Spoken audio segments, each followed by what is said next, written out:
Bienvenue dans Big Boss, une émission qui vous emmène aujourd'hui dans le monde du digital et de l'économie technologique grâce à nos deux invités. Tout d'abord, Laurent Hublet, bienvenue. Vous êtes le patron et l'un des fondateurs de Bicentral. Bicentral, l'un des plus grands campus dédiés aux nouvelles technologies en Europe. Plus grand dans quelle mesure ? Bonjour.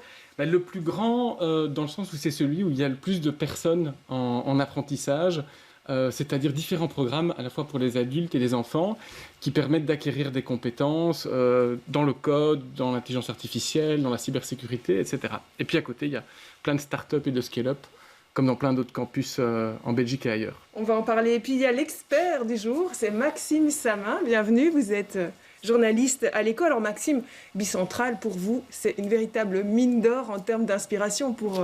Évidemment, parce que je peux croiser des startups, je peux parler formation, je peux parler financement. Pour moi, c'est parfait. C'est en tout cas une mine d'or et puis un endroit où vous allez régulièrement. On va tout de suite nous plonger au cœur de cette émission en commençant par cette séquence un peu humoristique où je me mets à la place du boss. C'est la séquence dans le bureau du boss. Bienvenue dans le bureau du boss de Bicentral, un bureau empaysagé. Vous le voyez, je garde le masque parce que d'autres collègues pourraient arriver d'un instant à l'autre. Et devant moi, une table plutôt vide, enfin deux objets. Un casque de vélo, alors sportif, monsieur Hublet. Et puis ce livre, L'homme qui voulait classer le monde. Alors, roman d'aventure ou essai philosophique ? Alors, face à votre bureau, une photo en noir et blanc de l'Atomium en construction. Alors, vous êtes fan de Bruxelles ou de ce monument en particulier ? Et puis, la salle de réunion avec une table vintage ou plutôt de récup, va-t-on dire. Enfin, un objet de décoration intrigant, un distributeur de Bitcoin. Ceci dit, il n'a pas l'air d'être très fonctionnel. Enfin, une salle sous bonne garde, puisqu'un robot n'hésite pas à surveiller que les réunions se passent dans le bon ordre. Alors, il y en a des objets dans votre bureau. Ce distributeur de Bitcoin, qui est visiblement à l'arrêt, je me souviens que vous l'aviez lancé en grande pompe. Bicentral était le premier à pouvoir distribuer, transformer l'argent en Bitcoin, et finalement, ça a fait flop. Alors, dans cette salle, on a rassemblé les objets tech qui ne servent à rien. Donc, c'est une sorte de cimetière archéologique. Et en fait, évidemment, c'est pour la blague. Oui. Il y a des choses qui marchent et puis il y en a d'autres qui ne marchent pas. Et dans la technologie, il ne faut pas croire que tout va toujours cartonner. Donc, il y a des trucs qui sont un peu foireux et qui, en fait, n'ont pas vraiment d'utilité. Et voilà, donc pour la robot, blague, on les a mis dans notre bureau. Et le robot aussi, il n'a jamais vraiment été utile. Voilà. Il est bien sur des photos, mais pour le reste... C'est bien, votre honnêteté m'intéresse. Alors l'Atomium, un monument juste en face de votre bureau, c'est vraiment un monument qui vous est cher ? Oui, j'aime bien le symbole de l'Atomium en construction parce qu'on le voit toujours quand il est déjà fait. Mm-hmm. Et je trouve que ça rappelle aussi le fait que tous les grands monuments ou tous les symboles qu'on a dans une ville, il y a eu des hommes et des femmes derrière qui les ont construits et puis qui ont eu le projet de le faire, etc. Et donc, c'est des chantiers et il y a plein de choses qui sont des chantiers. Et donc, voilà, ça nous rappelle que il faut travailler sur des chantiers. Et un bon bruxellois qui se respecte, je parie que vous ne l'avez jamais visité. Absolument, je l'ai visité avec mes enfants. Et je trouve que c'est un monument qui est super inspirant parce que c'était l'idée qu'on se faisait du progrès il y a 50 ans. Elle a vachement changé aujourd'hui. Mais ça reste un monument qui parle, je pense, à plein de générations ici à Bruxelles et en Belgique et qui parle aussi vers le monde extérieur. Alors, un livre aussi sur votre bureau, je sais que vous aimez beaucoup lire, il y en avait plusieurs derrière votre bureau. L'homme qui voulait classer le monde. Alors, en fait, il s'agit d'une biographie d'un certain Paul Hotelet. Expliquez-nous pourquoi vous êtes intéressé par cette personnalité. C'est le livre que je suis en train de lire pour le moment. Effectivement, c'est sur Paul Hotelet, qui est l'inventeur d'Internet, en fait. C'est un penseur bruxellois qui, à 100 ans, a non seulement réfléchi, mais il a fait aussi. Il a écrit des dizaines de millions de fiches avec l'idée de rassembler la connaissance et de créer des liens entre la connaissance. Donc, et on peut voir à Mons le musée où quelques restes de ce qu'il a fait sont présentés. Mais en fait, à Bruxelles, on a pensé Internet, en tout cas les grands principes, il y a 100 ans. Et je trouve ça fascinant de se dire que ça a été pensé dans notre ville. Oui, j'imagine. À côté de la technologie, vous êtes aussi philosophe. Comment est-ce qu'on arrive à concilier technologie et philosophie ? Je crois que les deux vont intimement de pair. Et pour moi, c'est vraiment l'aspect penser et faire. Et il y a un mouvement de va-et-vient entre les deux. Et ça va vraiment dans les deux sens. Bien sûr, parfois on pense et puis après on agit, mais dans l'autre sens aussi. Souvent, et en tant qu'entrepreneur, on agit très vite, on fait des bêtises, il y a des trucs qui ne fonctionnent pas, et il faut aussi ce mouvement qui va du fait qu'on ait vraiment mis des mains dans le cambouis, et après de réfléchir. Donc je pense que les deux vont vraiment bien ensemble. Et ça va sans doute vous servir pour nous parler de Bicentral, puisque je vous propose tout de suite de plonger au cœur de votre entreprise, enfin de ce campus qu'on peut définir un peu comme une entreprise. Il est situé rue Kantersten et sa particularité, c'est qu'il est juste au-dessus de la gare centrale. Officiellement, il a été inauguré le 4 octobre 2017, ça fait bientôt 4 ans. En temps normal, hors Covid, près d'1 millier de personnes y travaillent, y étudient, s'y inspirent. Reportage. Thank you, Marie. Who wants to go next? 9h30 lundi matin, l'équipe de Bicentral fait le tour des défis de la semaine. 8 personnes travaillent à temps plein pour une communauté de près de 400 travailleurs installés en permanence juste au-dessus de la gare centrale. C'est un vrai dédale, c'est le plaisir de travailler dans un bâtiment dessiné par Monsieur Horta. À la tête des opérations, Charlène Crespel.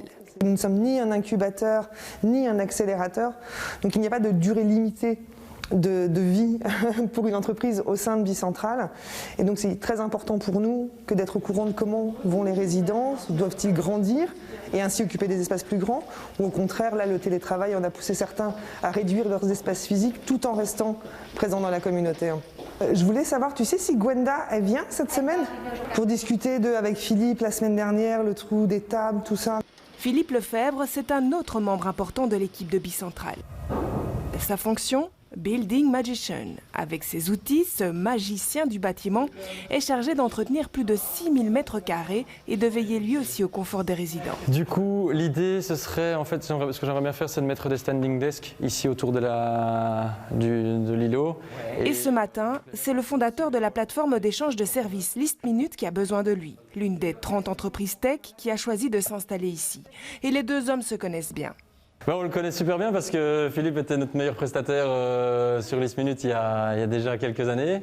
Je ne sais plus quand tu t'étais inscrit, mais il y a longtemps même. Je me suis inscrit tout au début. Vous étiez encore de l'autre côté encore à Excel. On était beaucoup plus petits. Je pense qu'à l'époque, on était 5 ou 6. Et aujourd'hui, on est 21 dans l'équipe. Donc clairement, on a grandi. Et ça, c'était aussi un des avantages, mais qu'on n'avait pas anticipé dès le départ. Mais c'est la flexibilité de cet espace-ci qui, on a agrandi nos bureaux.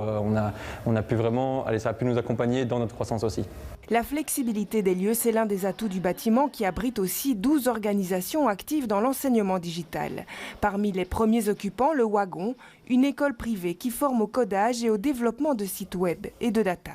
Bicentral, c'est un super chouette projet parce que l'idée c'était vraiment d'avoir beaucoup d'acteurs de la tech. Et nous on voulait vraiment se retrouver avec différentes entreprises qui travaillent dans la tech, qui vont peut-être engager nos étudiants après. C'est déjà arrivé d'ailleurs plusieurs fois. En les 3 mois, je pense 98% de nos étudiants ont déjà trouvé un emploi. Mais la crise du Covid a néanmoins bouleversé les cours de manière inattendue. On avait commencé avec plus ou moins 30% de femmes dans nos classes. En 2020, on avait atteint les 50%. Et dès que la crise du Covid a frappé, on est arrivé pour la toute première fois à notre première classe qui est 100% masculine. Nous retrouvons Charlène au détour des coins les plus instagrammables de Bicentral. Les gens aiment beaucoup s'y prendre en photo ou y faire des tournages. Et puis c'est pour manger, se réunir, faire des réunions informelles, c'est accessible à tous, tout le temps. Et donc là, on arrive dans le playground, qui est une salle de réunion où il n'y a ni table ni chaise. Et donc l'idée ici, c'est vraiment de pouvoir réfléchir différemment. On a installé des balançoires, des fausses fleurs. C'est à un architecte d'intérieur saint-gillois, Maxime de Campenard, qu'a été confiée la déco de Bicentral. Nous, on est locataires de la SNCB. On est nous-mêmes en charge des rénovations de l'espace qui ont été complètement laissées à l'abandon pendant des années. Et ensuite, les résidents payent un service qui inclut aussi l'utilisation des murs, mais le café, l'accès à notre réseau. Un desk pour un travailleur sur le campus, c'est entre 250 et 300 € hors TVA. L'idée de ce campus est donc de mêler apprenants, travailleurs et aussi investisseurs. Depuis 2 ans, l'équipe de B-Angels, un réseau de 350 investisseurs privés, a aussi élu domicile au-dessus de la gare centrale. On a parmi nos membres quelques-uns qui ont participé à une augmentation de capital, donc qui sont actionnaires maintenant de Bicentral, parce qu'il y en a beaucoup et de plus en plus qui souhaitent investir dans les entreprises qui font sens, qui ont un impact. Je peux vous donner l'exemple de l'année dernière, quand même, qui était une année particulière, eu égard à la situation sanitaire, mais ça s'est quand même traduit par une quarantaine de levées de fonds, donc on est assez fiers, on est assez contents. Aujourd'hui, Bicentral occupe 3 étages et 184 mètres carrés sont actuellement en chantier au rez-de-chaussée pour accueillir bientôt de nouveaux résidents. Alors on va d'abord resituer un petit peu qui vous êtes, parce que quand j'ai dit « je vous invite pour Big Boss », dans les coulisses on dit « oui mais il y a plus qu'un Big Boss, il y a plus qu'un boss ». C'est vrai que Bicentral est né finalement de plusieurs personnes. Absolument, c'est un projet de l'écosystème et ça se retrouve au cœur de notre gouvernance puisque nos actionnaires, c'est 64 actionnaires dont 62 individus, donc des personnalités du secteur de la technologie, des investisseurs, des entrepreneurs, des cadres de grands groupes tech qui, à titre personnel, ont investi dans le projet. Donc et moi, je aussi suis un des 62. Voilà. Et puis les pouvoirs publics sont co-actionnaires minoritaires, donc la région bruxelloise via Finance Brussels et le fédéral via la SFPI. Mais vous fonctionnez sans le moindre subside ?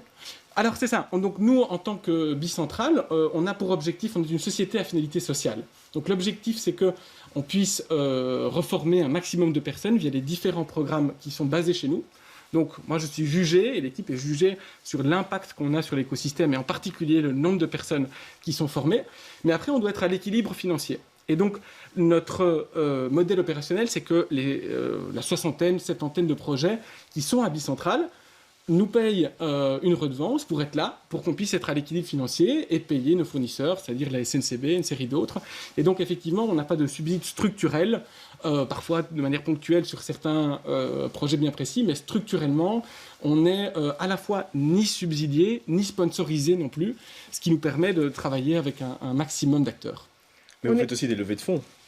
Exactement, donc on s'est financé nous-mêmes, donc on a dû faire appel à du capital extérieur, et donc ces levées de fonds, ce sont des investisseurs, les 62 investisseurs qui ont contribué financièrement à Bicentral, et on a levé à peu près 3 millions d'euros, donc ça c'est de l'argent que ces investisseurs ont mis dans le projet.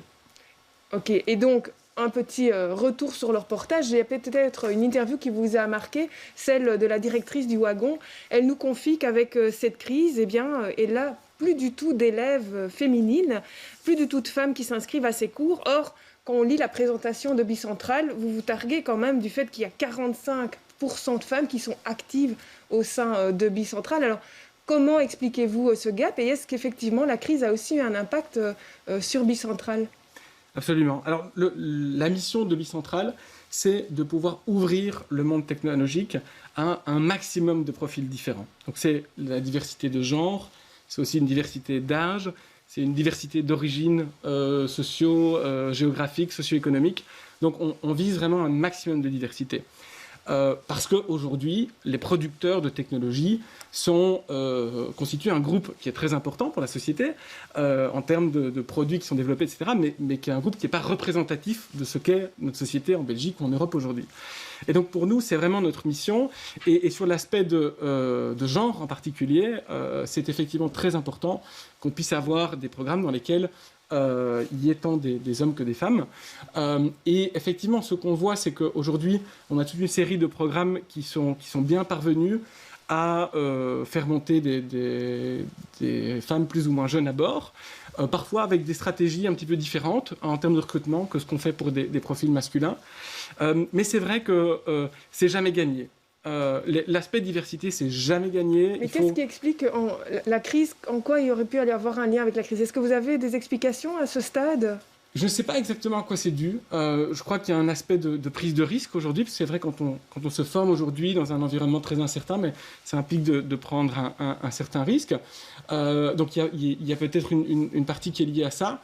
Je crois que c'est aussi le fait qu'on doit pouvoir continuer à utiliser les bons relais de communication pour avoir ce type de public qui viennent. Et voilà, on doit continuer et ne pas baisser les bras sur ces enjeux-là. Alors, des enjeux, il y en a beaucoup, notamment au niveau de votre expansion. On va regarder un chiffre, Maxime, c'est celui que vous avez choisi. Il va apparaître à l'écran dans quelques secondes. 6 200 mètres carrés, Maxime. Ce qui est gigantesque, il faut bien s'en rendre compte, en plein cœur de Bruxelles, ça n'arrive à très peu de gens d'avoir un tel espace. C'est l'endroit le plus fréquenté du pays, c'est la gare centrale. Comment ça se fait que encore beaucoup de gens ne savent pas ce que c'est Bicentrale et ne connaissent pas encore cet endroit alors qu'il est situé au cœur de la capitale de l'Europe? Je pense que c'est un endroit qu'on s'approprie.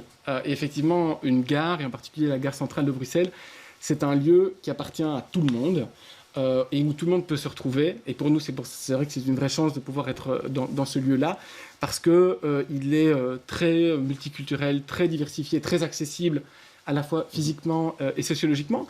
Et nous, le millier d'étudiants et d'entrepreneurs qui sont sur le campus, c'est leur maison. Une maison physique, mais après, et surtout en période hors Covid, Bicentrale, c'est aussi leur maison. Et donc là, pour nous, effectivement, il y a un enjeu de continuer à pouvoir offrir des programmes très différents qui répondent aux besoins de chaque personne par rapport à la technologie. Il y en a qui viennent chez nous pour 1 heure, pour un programme très rapide de reformation. Il y en a qui restent 3 ans. Et c'est bien, il y a besoin de plein de trajets différents. Et on l'a vu dans le reportage, il y a encore des travaux en cours à Bicentrale, ce qui est le cas tout le temps, vous allez me dire. Ouais. Mais vous attendez encore des nouveaux projets qui vont arriver dans les prochains mois au sein du campus? Bien sûr, on grandit progressivement. Hein. Quand on a ouvert, on avait 6500 m², donc à peu près le quart de ce qu'on a aujourd'hui. Donc effectivement, on continue à grandir et notre 1500 croissance... m², oui. 1500 m², oui, tout à fait. C'est à la fois les programmes qu'on a dans la maison qui grandissent. Hein. Un projet comme Bicode a commencé avec 25 étudiants, une classe. Ils en ont aujourd'hui une centaine et 4 classes différentes. Donc nos différents programmes grandissent. Et puis on a des nouveaux projets qui arrivent. On accueille par exemple l'École 19, on accueille Bruxelles Formation. On essaye vraiment de mélanger des acteurs publics et privés au même endroit aussi. Et donc effectivement, petit à petit, on construit ce projet un peu comme une boule de neige. Et donc on ajoute petit à petit des membres à notre communauté. Et on essaye de les intégrer au mieux pour que les différents projets travaillent bien ensemble. Alors justement, il y a 3 étages d'occupés actuellement. Le rez-de-chaussée, on l'a vu, était en travaux. Un 4e étage. Est-ce que finalement, comment est-ce que vous fonctionnez pour accueillir ces entreprises et comment vous les sélectionnez? Parce que vous parlez d'opérateurs publics, on a vu des écoles, etc. Est-ce qu'à un moment donné, vous cherchez un équilibre et vous pouvez dire non finalement à quelqu'un qui frapperait à votre porte? Bien sûr. Et donc le premier critère de sélection, c'est notre mission.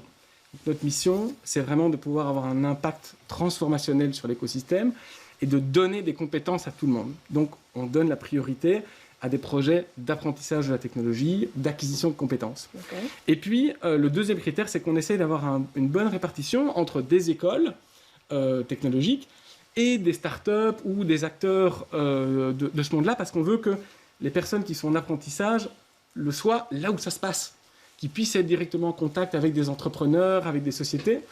Et très souvent, en fait... Comment ça se passe avec ces sociétés? On construit une relation. Ce n'est pas qu'on va les sélectionner sur un dossier, c'est plus qu'on va commencer petit à petit à travailler ensemble. Souvent, ils commencent avec une petite équipe et puis ils grandissent petit à petit puisque le but, ce n'est pas d'être un hôtel à start-up. Le but, c'est de construire une communauté qui fait effectivement des projets ensemble. Et ça implique de la confiance. Et la confiance, ça se travaille sur de nombreuses années. Et pendant la période Covid, vous avez pu accueillir des nouveaux résidents? Oui. On continue à accueillir des nouveaux projets et effectivement, nous, ce qu'on voit au niveau du Covid, c'est qu'on a effectivement certains résidents qui réduisent un petit peu la taille de leur bureau sur le campus, c'est logique, mais personne n'est parti, par exemple, personne n'a arrêté. Et ce qu'on voit, c'est que clairement, le besoin tant de compétences que de produits technologiques, il ne fait que s'accroître. Et donc, on a effectivement un flux permanent de projets. Je pense par exemple à une des dernières entreprises qui nous a rejoint, elle s'appelle Flowchase. C'est un programme d'intelligence artificielle pour apprendre les langues qui nous a rejoint il y a 5-6 semaines. Et effectivement, on a continuellement comme ça des projets qui nous rejoignent. Mais malgré tout, on se posait la question avec Maxime de l'impact parce que vous dites les espaces se réduisent. Du coup, est-ce que c'est un manque à gagner pour vous? Alors, pour nous, l'enjeu je dirais, par rapport à cette crise, c'est qu'on est un lieu et on est aussi une communauté. Et donc, jusqu'à présent, on n'a pas été trop impacté en tant que communauté par ces crises, parce que je vous disais, le besoin à la fois d'acquérir des compétences dans le numérique, que ce soit pour un commerçant, d'avoir son site, de pouvoir interagir via des médias sociaux, etc. Tout ce besoin de compétences, il est plus grand que jamais. Et probablement, dans les mois qui viennent, et avec toute la transformation qui est en train de s'opérer au niveau économique, ça va continuer. Donc on n'est pas tellement impacté. Après, on organisait aussi un petit peu d'événements physiques, et ce type d'activité-là, effectivement, il a été directement impacté. On a tout arrêté. Mais disons qu'ici, jusqu'à présent, la crise a montré qu'on avait un modèle qui était assez résilient par rapport à ces enjeux. Donc vous parvenez à rester à l'équilibre, même dans une année difficile comme celle-ci? Jusqu'à présent, je croise les doigts, oui, on parvient à rester à l'équilibre et on parvient à continuer à opérer. La plupart des programmes se font à distance, mais et je pense qu'il y a un investissement incroyable de toutes les équipes pédagogiques pour continuer à opérer, parce que, comme je disais, c'est encore plus important aujourd'hui qu'hier de pouvoir coder, de pouvoir faire du marketing digital, etc. Et donc, on a dû effectivement s'adapter, mais voilà, jusqu'à présent, ça ne nous touche pas trop. Allez, on va regarder une image. On va regarder une image qui date déjà de janvier 2020, mais qui se raccroche à l'actualité, parce que vous allez sans doute les reconnaître. On voit Ibrahim Ouassari, le fondateur de Molengeek, en compagnie de Sundar Pichai, qui est lui un des opérateurs de Google, le directeur de Google. Alors, on les voit là parce que Molengeek, son fondateur, vient de faire son entrée au conseil d'administration de Proximus cette semaine. Alors, dites-moi, est-ce que c'est une nouvelle qui vous a surprise? Non, ça ne m'a pas surpris, et je pense que c'est une très bonne nouvelle. C'est très important parce que les boards, et je le vois chez nous, un conseil d'administration joue un rôle fondamental dans une entreprise. Et la gouvernance d'une entreprise, ça part du conseil d'administration et ça redescend jusque tout en bas. Et donc c'est vraiment important qu'il y ait des gens qui pensent différemment dans les conseils d'administration. Et la diversité sous toutes ses formes, elle est hyper importante dans les conseils d'administration. Et aujourd'hui, dans la tech, et en particulier du côté de l'investissement et du côté des CA, il n'y a pas assez de profils différents. Et donc, c'est vachement positif, c'est vachement bien qu'on ait des gens comme Ibrahim qui puissent apporter une vue d'entrepreneur, une vue différente dans ce genre de discussion. Je pense que c'est une très bonne chose et je crois qu'il en faut beaucoup, beaucoup plus dans beaucoup plus de boards. Et à titre personnel, vous ne le dites pas, mais vous avez participé au départ de Molengeek aussi, dans une autre vie, quand vous étiez au cabinet d'Alexander De Croo. Oui, tout à fait. Donc, Molengeek a été un des projets qui a été soutenu par le gouvernement fédéral un peu après les attentats. C'est un beau projet pour redynamiser et redonner des projets futurs aux jeunes de Molenbeek. Donc, effectivement, il y a... Et je crois que ce que montre aussi la visite du CEO de Google en Belgique, c'est quand même pas rien, c'est qu'il y a énormément de talents à Bruxelles, de talents très, très différents. Et c'est une chance que nous avons d'être une ville avec tellement de nationalités différentes. Nous, sur le campus de Bicentral, il y a 72 ou 73 nationalités différentes. Donc, on est un lieu absolument unique pour concevoir des produits technologiques multiculturels, pour comprendre toutes les différences qu'il peut y avoir dans les marchés européens ou internationaux. Et donc, on a plein d'atouts pour être une super ville tech et des très bons entrepreneurs pour mettre ça en œuvre. Et justement, vous avez parlé de ville tech. Qu'est-ce qui manque à Bruxelles pour devenir cette capitale européenne dont tout le monde parle et tout le monde rêve ? Je crois qu'un des enjeux, c'est que jusqu'à présent, Bruxelles est une ville qui est très attractive pour les autorités européennes, etc. Et donc, quand on y parle de tech, c'est pour l'aspect régulatoire. Et donc, on fait venir des lobbyistes, des consultants, etc. Tout ça, je pense que ça va beaucoup changer avec le télétravail, et probablement qu'une partie de ce qui se passe autour de la Commission va se passer à distance. Donc, on a un très gros enjeu là-dessus à Bruxelles. Je crois de réinventer notre ville dans un monde où les institutions européennes seront peut-être un peu moins présentes qu'aujourd'hui. Mais du coup, il y a aussi une opportunité, effectivement, de développer beaucoup plus le secteur technologique, surtout dans des métiers qui font du sens, dans la santé, dans l'éducation. Je crois qu'on peut beaucoup améliorer la manière dont des solutions existent dans ces secteurs, et il faut que ce soit pensé ici. Moi, j'aime autant que l'éducation de mes enfants soit pensée à Bruxelles plutôt qu'elle nous soit imposée de cultures qui sont différentes. Et donc là, je crois qu'on a effectivement beaucoup d'atouts pour pouvoir faire ça à Bruxelles. L'émission touche à sa fin, mais je voudrais conclure avec une activité qui va se passer juste la semaine prochaine. À partir de lundi, vous développez encore un nouveau pan avec Google. On a vu son directeur dans les images il y a quelques minutes. Ça reste un partenaire important, clé, pour développer Bicentral sur d'autres sphères. Google est un résident de Bicentral, effectivement, depuis 3 ans maintenant. au même titre que toute une série d'autres. On a vu Be-Angels, il y a aussi Bruxelles Formation, par exemple, du côté des pouvoirs publics. Et donc, effectivement, on a réfléchi avec Google et une série d'autres acteurs au rôle qu'on pouvait jouer par rapport au rebond ici à Bruxelles. On sait qu'il y a énormément de personnes dont l'emploi est à risque aujourd'hui ou qui ont perdu leur activité économique. Et donc, on veut pouvoir contribuer à cela en proposant un programme d'accompagnement d'entrepreneurs, mais très, très intensif et vraiment ouvert à tout le monde, qui leur permettent de devenir des entrepreneurs technologiques. Et pour nous, Bicentral, ça nous permet aussi de faire le lien entre les différentes écoles qu'on a dans la maison et toutes les startups et de mettre toutes ces compétences ensemble au service d'entrepreneurs de demain. Et qu'est-ce qui manque à ce projet pour être lancé? Les entrepreneurs ou ils sont déjà là? Non, tout le monde est là, on est prêt à le lancer. C'est parti la semaine prochaine, un nouveau défi pour Bicentral. Voilà. Merci beaucoup en tout cas Laurent Hublé. On va continuer à vous suivre, ainsi que Maxime évidemment dans le journal L'Écho. Un grand merci d'avoir participé à cette émission. Big Boss c'est terminé pour l'instant, mais on se retrouve dans un mois avec un nouveau Big Boss.